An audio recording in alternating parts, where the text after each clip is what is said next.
स्थिर ताप पर सभी पदार्थों की परमाणु ऊष्माएं समान होती हैं और उसका मान 6.2 किलो कैलोरी प्रति डिग्री प्रति मोल होता है। यही डुलोंग-पेटिट का नियम है। गुड मॉर्निंग बच्चों, कैसे हैं आप? आशा करता हूं आप सभी अच्छे होंगे। आज इस वीडियो में हम कक्षा 11 की यूनिट संख्या 1 रसायन के कुछ मूलभूत अवधारणाएं या परिचय इस चैप्टर की वीडियो संख्या 7 को पढ़ेंगे, जिसमें कि हम रासायनिक संयोग के नियम जैसे व्युत्क्रमण अनुपात का नियम, द्रव्यमान संरक्षण का नियम, गेल-उर्सेक का नियम और डुलोंग और पेटिट का नियम, इनके बारे में पढ़ेंगे। पिछली वीडियो में हमने स्थिर अनुपात का नियम और गुणित अनुपात का नियम पढ़ा। ये सभी नियम बच्चों आपकी परीक्षा के साथ साथ कॉम्पिटिशन्स के लिए अत्यंत महत्वपूर्ण हैं, इसलिए पूरी वीडियो को बिना स्किप किए हुए ध्यान से देखिए ताकि आपको सभी नियम अच्छे से समझ आ सके।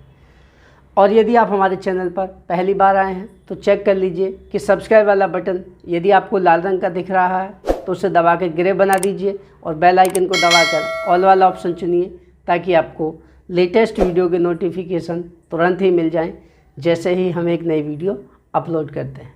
तो चलिए शुरू। हेडिंग बना लेंगे बच्चों, व्युत्क्रम अनुपात का नियम, लॉ ऑफ रेसिप्रोकल प्रोपोर्शन। इस नियम को दिया था बच्चों जर्मनी के वैज्ञानिक JB. Richter, German scientist JB. Richter ने दिया था। यहाँ से लिखना शुरू करेंगे हेडिंग के बाद। जिस अनुपात में दो तत्व A तथा B की भिन्न भिन्न मात्राएं तीसरे तत्व C की निश्चित मात्रा के साथ संयोग करती है, उसी अनुपात में या उसके सरल गुणित अनुपात में A तथा B परस्पर संयोग करते हैं। यही व्युत्क्रम अनुपात का नियम है। एक बार फिर से रिपीट करते हैं। जिस अनुपात में दो तत्वों A तथा B की भिन्न भिन्न मात्राएं तीसरे तत्व C की निश्चित मात्रा के साथ संयोग करती हैं, उसी अनुपात में या उसके सरल गुणित अनुपात में A तथा B परस्पर संयोग करते हैं। यही व्युत्क्रम अनुपात का नियम है। एग्जाम्पल है H2S, H2O और सल्फर डाइऑक्साइड। S और O तीसरे तत्व H के साथ एक निश्चित अनुपात में संयोग कर रहे हैं, तो उसी अनुपात में या उसके सरल गुणित अनुपात में S और O आपस में भी संयोग करते हैं। तो बच्चों अब देखते हैं इनमें H2S में H अनुपात S। H के कितने परमाणु हैं बच्चों? 2। H का परमाणु भार होता है 1, 2 गुणा 1 अनुपात S का परमाणु भार होता है बच्चों 32। इसके बाद देखते ये आ जाएगा 2 अनुपात 32। ठीक है। अब देखते हैं बच्चों H2O में H और O का अनुपात। H2O में H अनुपात O। H के परमाणु भार कितना होता है बच्चों? 1 और H के परमाणु हैं 2, 2 गुणा 1 अनुपात ऑक्सीजन का परमाणु भार होता है 16। तो आ जाएगा 2 अनुपात 16।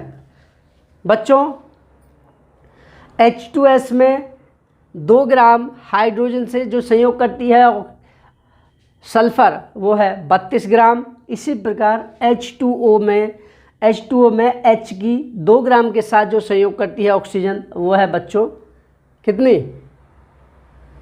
16 ग्राम। तो अब देख लेते हैं, तो लिख देंगे H2S व H2O में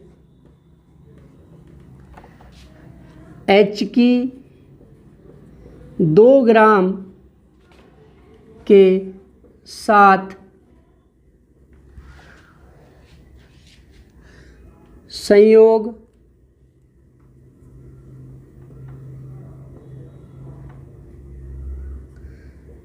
करने वाली S तथा O का अनुपात। अब बच्चों इन H2S और H2O में H की 2 ग्राम के साथ जो संयोग करने वाली S और O हैं बच्चों, ये S और O का क्या अनुपात है वो निकल के आएगा बच्चों, बराबर कितनी है 32। S आया बच्चों 2 के साथ 32 ग्राम और 2 ग्राम H के साथ O है 16, तो 32:16। इसी को बच्चों हम क्या लिख सकते हैं, इसी को हम लिख सकते हैं बच्चों 2:1। इससे आगे का बच्चों हम इधर दिखाते हैं, ठीक है। H2S और H2O में H की 2 ग्राम के साथ, देखिए H2S में H की 2 ग्राम, H2O में H की 2 ग्राम के साथ संयोग करने वाले S ये और O ये, इनके बीच अनुपात क्या है 32:16। इसको भाग दे देंगे 16 से, 16 दूनी 32 और 16 एकम 16। अब देखते हैं बच्चों क्या ये SO2 में भी समान है यही अनुपात या इसके गुणा के रूप में है, वो देखते हैं। तो लिखेंगे अब बच्चों SO2 में क्या है बच्चों, S/O। S और O का जो अनुपात है वो आएगा, S का परमाणु भार कितना है 32, अनुपात ऑक्सीजन के कितने परमाणु हैं बच्चों 2, और ऑक्सीजन का परमाणु भार होता है 16, तो ये आ जाएगा बच्चों 32:32। अब क्या करेंगे बच्चों, इसमें भी 16 से भाग दे देंगे, जैसे यहाँ पर 16 से भाग दिया दोनों तरफ, यहाँ पर भी 16 से भाग देंगे तो आ जाएगा 2:2। अब देखिए बच्चों H2S और H2O में H की 2 ग्राम के साथ संयोग करने वाली S और O का अनुपात कितना आया है 2:1। इसमें S और O की मात्राओं का अनुपात क्या आया बच्चों 2:2। पहले था 2:1, अब हो गया 2:2, यानी कि गुणा के रूप में बढ़ रहा है। 2:1 था, फिर 2:2 हो गया, आगे 2:3 या 2:4 भी हो सकता है, ठीक है, गुणा के रूप में। व्युत्क्रम अनुपात का नियम था बच्चों, जिस अनुपात में 2 तत्व A और B की भिन्न भिन्न मात्राएं तीसरा तत्व C है बच्चों, इसमें H की निश्चित मात्रा के साथ संयोग करते हैं, उसी अनुपात में या उसके सरल गुणित अनुपात में A और B आपस में भी संयोग करते हैं। तो बच्चों इसमें अनुपात आ गया था, इन दोनों में H की निश्चित मात्रा 2 ग्राम के साथ संयोग करने वाली S और O का अनुपात आया था 2:1। अब SO2 दोनों जो A और B हैं इनके बीच जब संयोग करके यौगिक बनाया है SO2, तो इनमें S और O के बीच अनुपात आया है बच्चों 2:2, यानी कि उसके गुणा के रूप में है। पहले 2:1 था, फिर 2:2। तो बच्चों ये उदाहरण व्युत्क्रम अनुपात के नियम की पुष्टि करता है। लिख देंगे उपरोक्त गणना व्युत्क्रम अनुपात के नियम की पुष्टि करता है, ठीक है। तो बच्चों ये हो गया आपका व्युत्क्रम अनुपात का। अगला नियम है बच्चों द्रव्यमान संरक्षण का नियम, law of conservation of mass. द्रव्यमान संरक्षण का नियम दिया था बच्चों रूसी वैज्ञानिक M.V. लोमोनोसोव ने। ये कंपटीशंस में पूछ लिया जाता है। तो इसमें क्या लिखेंगे बच्चों, किसी रासायनिक अभिक्रिया में भाग लेने वाले अभिकारकों का द्रव्यमान और अभिक्रिया के फलस्वरूप बने उत्पादों के द्रव्यमान परस्पर बराबर होते हैं, यही द्रव्यमान संरक्षण का नियम है। एक बार फिर से रिपीट करता हूँ, किसी रासायनिक अभिक्रिया में भाग लेने वाले अभिकारकों के द्रव्यमान और अभिक्रिया के पश्चात बने उत्पादों के द्रव्यमान परस्पर बराबर होते हैं, यही द्रव्यमान संरक्षण का नियम है। देखिए बच्चों उदाहरण, कार्बन को बच्चों यदि हम वायु की उपस्थिति में जलाएं C+O2 एरो तो बनता है बच्चों CO2। कार्बन को वायु की उपस्थिति में ऑक्सीजन की उपस्थिति में जलाएं तो CO2 बनता है C+O2 एरो CO2। इसको मतलब तीर का निशान है बच्चों, इसको इंग्लिश में बोलते हैं एरो CO2। अब देखिए बच्चों ये हैं अभिकारक। अभिकारक क्या होते हैं, वे पदार्थ जिनको प्रारंभ में लिया जाता है। उत्पाद क्या है बच्चों, वे पदार्थ जो अभिक्रिया के अंत में बनते हैं। तो इधर देखते हैं बच्चों, अभिकारकों का द्रव्यमान कितना है और ये है उत्पाद, उत्पादों का द्रव्यमान कितना है। तो कितना होगा, कार्बन का परमाणु भार होता है बच्चों 12 प्लस ऑक्सीजन कितने परमाणु हैं 2 गुणा ऑक्सीजन का परमाणु भार होता है बच्चों 16। तो जोड़ लेंगे 12 प्लस 16 दूनी 32, ये हो गया 44, टोटल आ गया बच्चों ये 44। इसी को लिख लेंगे हम ग्राम में, GMS। GMS का मतलब है बच्चों ग्राम्स, पूरा ऐसे लिखा जाता है ग्राम्स, GRAMS, लेकिन शॉर्ट में हम लिख लेते हैं GMS, चाहे तो आप हिंदी में लिख सकते हैं। यह है इधर के बच्चों अभिकारक। ये क्या है बच्चों अभिकारक। अब देखते हैं उत्पादों का भार कितना होगा, उत्पाद जो बना है उसका भार कितना है। तो कार्बन है, कार्बन का परमाणु भार 12 होता है बच्चों, प्लस ऑक्सीजन कितने परमाणु हैं 2 गुणा ऑक्सीजन का परमाणु भार होता है 16। जोड़ेंगे इसे 12 प्लस 16 दूनी 32 बराबर 44। ये भी बच्चों 44 ग्राम है। ये हैं इधर के उत्पाद। देखिए बच्चों अभिकारकों का कुल द्रव्यमान कितना था 44 ग्राम, जो उत्पाद बने हैं उनका द्रव्यमान कितना है 44 ग्राम। यही तो द्रव्यमान संरक्षण का नियम। हेडिंग बनाएंगे, नेक्स्ट हेडिंग बच्चों गे-लुसैक का नियम। कहीं आपको गे-लुसैक भी मिल सकता है, ठीक है, गे-लुसैक भी मिल सकता है या गे-लुसैक का नियम, गे-लुसैक्स लॉ। किसी रासायनिक अभिक्रिया में भाग लेने वाले अभिकारकों के आयतन और उत्पादों के आयतनों के बीच एक सरल अनुपात होता है, यही गे-लुसैक का नियम है। एग्जाम्पल देखते हैं, H2 प्लस Cl2 तो बनता है 2HCl।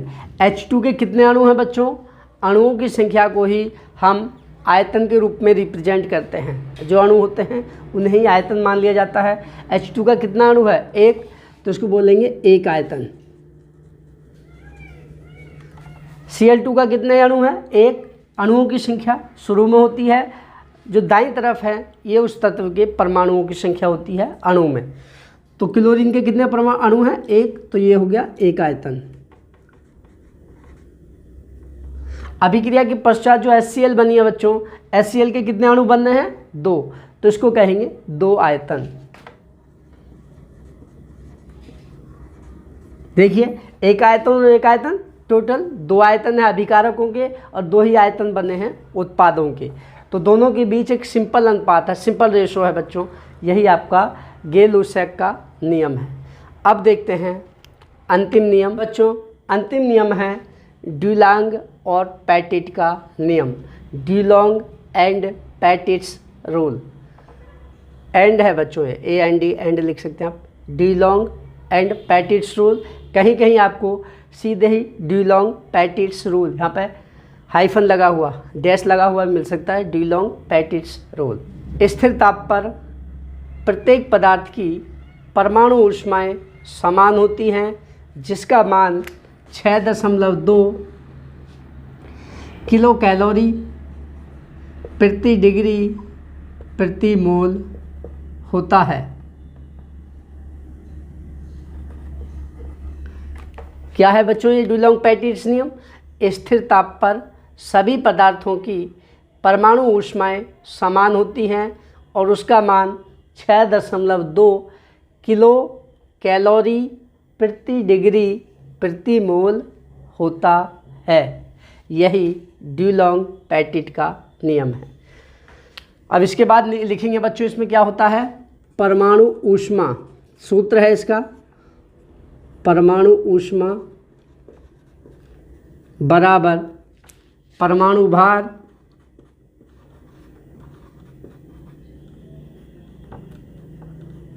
गुणा विशिष्ट ऊष्मा